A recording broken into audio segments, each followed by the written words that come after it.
가장 부러웠던 결혼식이요. 네. 근데 아마 남자분들은 아실 수도 있겠는데 신부님이 이쁘면 신부님이 이쁘면 부럽습니다. 장난이고 매번 부럽습니다. 저도 결혼을 이제 해야 될 나이가 됐는데 결혼까지 꼴이나시는 분들 보면은 다 부럽죠. 두 사람의 사랑의 결실을 맺는 시간을 함께 하다 보니 그게 너무 행복해 보여요. 항상 결혼식은 많은 분들이 축복해주는 자리고 그런 축복들을 받는 모습들, 두 사람이 또 사랑하는 결실의 모습들을 보게 되면은 부럽습니다. 항상. 안녕하세요. 자기소개 좀 해주세요. 네, 바로 소개하겠습니다. 예, 바로 소개해 주시면 됩니다. 네, 저는 사회자 이임하람입니다. 반갑습니다. 코로나로 안 좋은 상황임에도 불구하고 시간 내어 참석해주신 우리 많은 하객분들께 신랑과 신부 그리고 양가를 대신하여 깊은 감사의 인사를 드립니다. 축복된 결혼식을 여러분 1차 박수와 큰 환호 속에서 시작하도록 하겠습니다. 큰 박수 부탁드리겠습니다. 처음에 결혼식 사회를 시작하게 된 거는 아무래도 친구가 부탁을 해서 결혼식 사회를 보게 됐는데 그때 좀 많이 부담이 되긴 했어요. 결혼식이 되게 중요한 행사인데 그거를 이 자리에 내가 가도 되나? 내가 사회를 봐도 되나? 라는 어떤 부담감이 좀 생기더라고요. 근데 그러다 보니까 좀 또 배워야겠다라는 생각이 들었어요. 어쨌든 사회는 봐야겠고 그래서 유튜브를 하나 둘씩 찾아보다가 연습을 해보고 사회를 몇 번 친구들 걸 봐줬어요. 나쁘지 않았어요. 평이. 쪽으로 좀 더 내가 뭔가 할 수 있지 않을까라는 좀 재능의 발견을 하다 보니까 결혼식 사회 쪽으로 진출을 하게 된 것 같습니다. 평일에는 일반 회사를 다니고 주말에만 제가 이제 결혼식 사회를 따로 하고 있습니다. 그럼 이제 주말에 네. 사회를 보고 계시잖아요. 네네. 주로 평소에 그러면 몇 건 정도 하시나요? 보통은 이제 일요일보다는 토요일이 더 많아요. 예식이. 토요일 같은 경우에는 뭐 많으면 3건 정도, 정말 많으면 4건 정도 하고요. 일요일에는 1건에서 2건 정도 이렇게 진행하고 있다고 보시면 됩니다. 제일 많이 하셨을 때가 4, 5건 정도 되시는 거네요? 제일 많이 했을 때가 4건. 4건이면 되게 타이트하겠어요, 결혼식이? 엄청 타이트하죠. 그리고 되게 바빠요. 이게 이동 시간이 또 있기 때문에 이동 시간이 정말 피가 말릴 때가 좀 있습니다. 그래서 보통은 정말 무리가 된다 싶으면은 4건 정도는 잡지 않는 편이에요. 일부러. 한 달 수입이 네. 대략 어느 정도 되시나요? 평균적으로 말씀드리면은 한 200 정도라고 보시면 될 것 같습니다. 부업으로 나쁘진 않네요.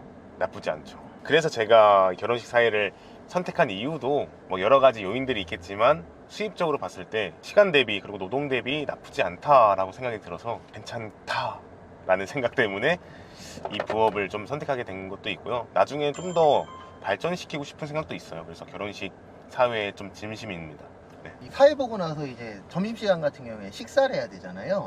식사요? 네. 네. 식사는 어떻게 해결하시나요? 보통 안 합니다. 왜냐면 제가 또 역류성 식도염 같은 게 있어가지고 밥을 먹고 사회를 보게 되면은 다음 타임의 사회에서 제가 뭐 생리적인 현상으로 트름이 나올 수도 있고 그러다 보니까 보통 식사는 좀 거르는 편이고요. 간단하게 에너지바나 아니면 뭐 음료수 정도? 배만 고픈 느낌만 안 들게 에너지가 안 떨어지게끔 헤비하지 않은 것들로 계속 보충하고 결혼식이 다 끝난 다음에 뭐 집에 와서 식사를 하든 뭐 바깥에 음식점에서 먹든 이렇게 하고 있습니다. 네. 일반적으로 사회 보고 나서 보통은 네. 이제 그쵸 식권 그렇죠. 받아서 이제 네. 식사하러 간다라고 생각을 하시는데 많이들 물어보세요. 그래가지고 야 식사는 그럼 맨날 너 뷔페 가서 먹겠다라고 얘기를 하시는데 사실 좀 눈치가 보이죠. 신랑 신부님께서 챙겨주시면은 그날 제가 스케줄에 따라서 감사히 먹을 때도 있지만 그게 아닌 경우에는 굳이 제가 또 식권을 달라고 하는 게 너무 좀 눈치도 보일 때도 있고 그리고 어쨌든 그것도 다 돈이잖아요. 뭐 인원이 제한돼 있다고 하지만 혼자 먹는 것도 사실 좀 눈치 보일 때도 있고 좀 시선도 또 느껴지고 밖에 나가서 그냥 먹는 게 편합니다. 요건 예상 못한 답변이에요. 그래요? 네. 왜냐면 대부분 분들이 다 저처럼 네. 네, 당연히 식권 받아서 먹겠지 이렇게 생각하시는 분들이 맞아요. 많으시거든요. 네, 많아요. 매주 맛있는 거 먹겠다라고 생각을 하시는데 처음엔 그랬습니다. 처음에는 저도 이제 못 모르고 이제 사회 보고 다닐 때는 건 받아서 하고 가고 이랬는데 나중 되니까 스케줄이 또 많이 생긴 것도 있지만 눈치 보이는 것도 있고 바로 가는 게 오히려 좀 더 편하더라고요. 네, 마음적으로도. 진짜 이거는 생각 못한 대답인데요. 맨날 뷔페 드시면 좋겠다. 매주 맛있는 거 먹겠다. 그렇죠. 왜냐면 웨딩홀 뷔페가 맛있는 데가 많잖아요. 많죠. 네, 맛있는 데 정말 맛있어요. 네. 특히 호텔이나 이런 데는 진짜 맛있습니다. 사전 미팅이나 이런 거 많이 하셨잖아요. 그쵸. 그러면서 혹시 잘못된 경우도 있나요, 결혼식이? 있죠. 그래요? 무조건 다 사랑이 이루어지지만은 않습니다. 그게 파혼이 된 경우가 좀 있어요. 정말 많지는 않지만 뭐 1년에 2번? 많아야 3번? 이 정도인데 저한테 이제 연락을 하죠. 사회자님 제가 이렇게 상황이 안 좋아져서 결혼이 취소가 되었습니다. 이렇게 많이 신경 써주셨는데 함께하지 못해서 너무 아쉽네요. 다음에 만약에 연이 된다면 함께하길 바랍니다 라고 말씀해 주신 분이 계셨는데 정말 1년 뒤에 연락을 다시 주셨어요. 다른 분하고.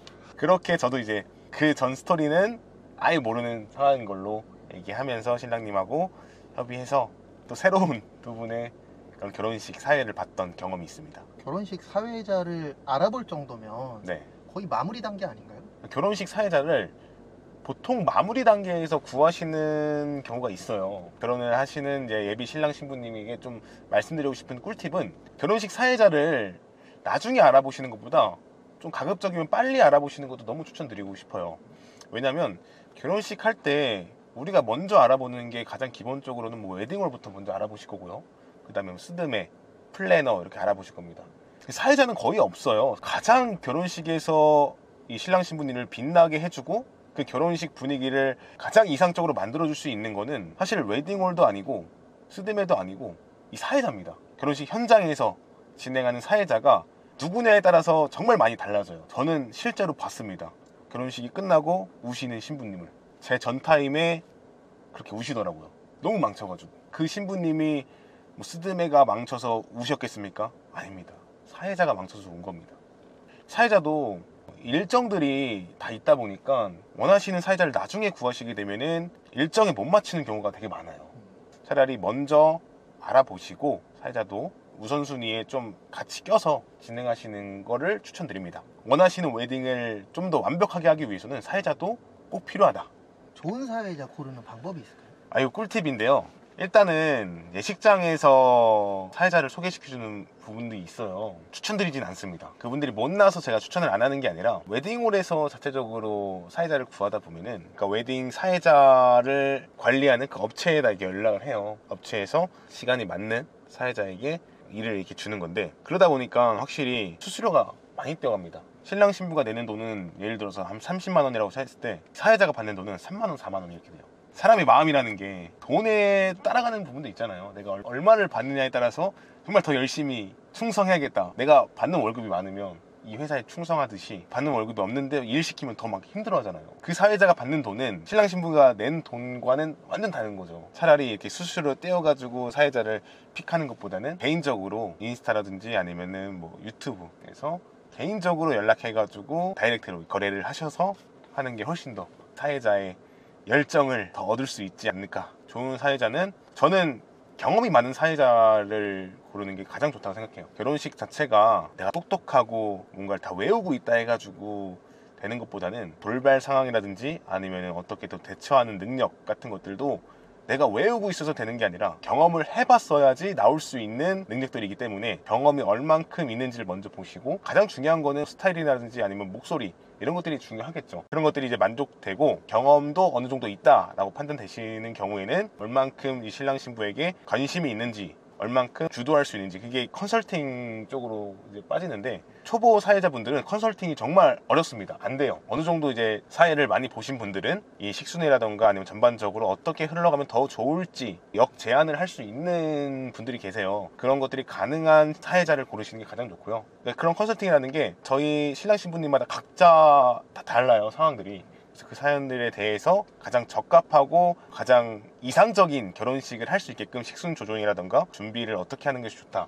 동서는 이렇게 갈 거니까 아마 그때 신랑 신부님께서는 이렇게 하시는 게 더 좋다라는 조언들을 많이 해줄 수 있는 사회자가 가장 좋은 것 같습니다. 결론적으로는 경험이 많아야 된다. 이 영상을 보시는 분들이 네. 사회자에 대한 고민이 있는 분들이잖아요. 그래서 네. 친구한테 맡길 거냐 전문 사회자한테 맡길 거냐 네. 그런 고민이 있을 때는 어떻게 하면 좋을까요? 저는 사실 그런 고민을 하시는 분들이 있다면 제가 전문 사회자라서 그런 것보다는 제가 아니더라도 전문 사회자와 함께 하시라고 좀 말씀드리고 싶어요. 어떻게 비유를 들어드리면 좋을지 생각해봤는데 저희가 만약에 정말 특별한 날이에요. 정말 인생에 단 한 번밖에 없는 그런 특별한 날에 제가 이제 밥을 먹어야 됩니다. 이 날은 정말 완벽해야 돼요. 내가 손수 만든 밥을 먹을 건지 의미는 너무 있어요. 내가 만든 음식이고 정성이 가득 담겼겠죠. 그 음식을 먹을지 아니면 정말 고급 레스토랑에 가서 맛있는 음식을 먹을지 이런 차이라고 좀 보시면 될 것 같아요. 그래서 뭐 의미 있는 결혼식을 원하시는 분들은 친구분에게 부탁하셔도 되지만 보장은 안 돼 있죠.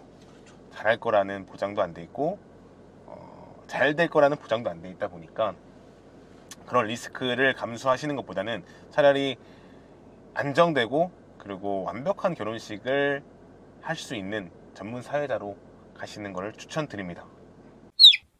아침부터 이제 만나서 9시에 만나서 11시 외식하고 12시 반 외식 받잖아요. 정말 수고하셨습니다. 이제 4시 외식 남으셨는데 고생하시고요. 마무리 멘트 부탁드립니다. 오늘 시청해 주셔서 너무 감사드리고요.